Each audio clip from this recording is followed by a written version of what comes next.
Privilege. What is privilege? Is privilege a bad thing? Well, that's a hard question because we all strive to attain some form of privilege in some way, shape, or form. We work towards privilege in a system that rewards competition. Personally, I wake up every day burdened with my privilege, burdened with something I haven't worked for. I feel burdened yet responsible. Isn't it a privilege just to be born in this world? To not have been sex selected and terminated in the womb? There are many forms of privilege, from the way that we look to the language that we speak, what ethnicity we belong to, and most times in our country, the surname we end up being born into. Is feeling guilty for privilege enough? Does my privilege cocoon me from the harsh realities of life? Our generation calls harsh experiences real experiences.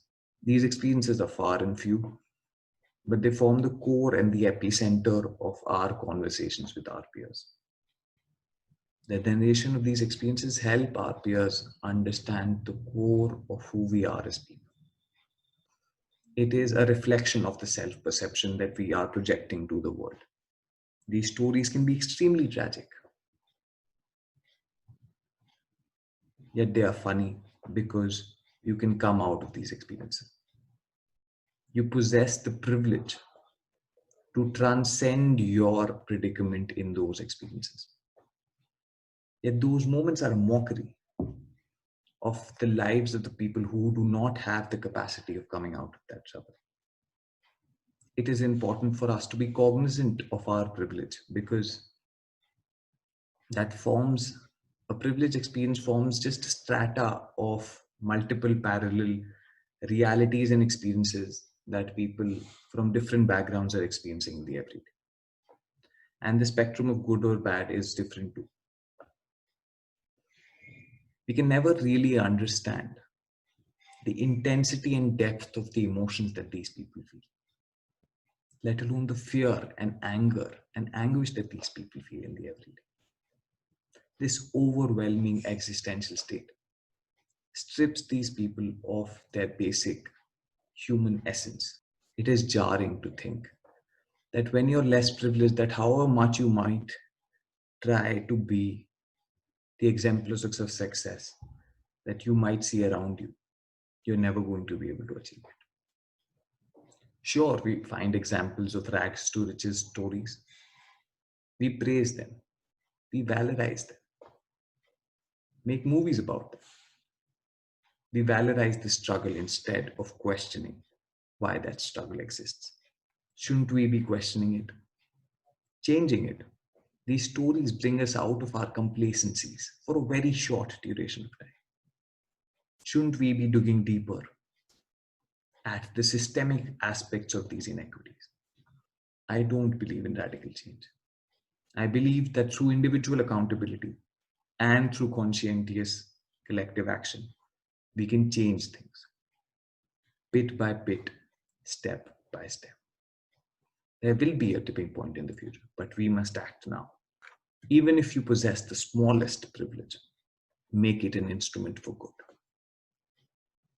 It is our responsibility. Is it enough though? Or is this whole exercise just tokenism? Or a selfish act of altruism out of pity? The answer is no and yes. Can we, through random acts of kindness, take away the pain and the horrible lived experiences for the less fortunate? We can't, but we can make it a little easier for them. A little easier for them to breathe. I say this from experience. There will always be something in your lives that will make you bitter, petty, and jealous about other people's success. The fact is that we are insecure lumps of flesh and bones. Our failure shouldn't dictate how bad we are to people, but rather a cause for how good we should be to other people. There are other us's in other people, and we owe it to them. We owe the support that we didn't receive. There's a joy in sharing that you'll never attain out of doing something for yourself. Happiness multiplies when you share it. We as humans are specks in this vast galaxy. The only way to leave a mark on this world and to be remembered is through kindness. So be kind and compassionate today. I know the inherent competitor in us makes it hard for us to do so, but I'm sure we've got some empathy and kindness left in us to spare. We owe it to the world to be better.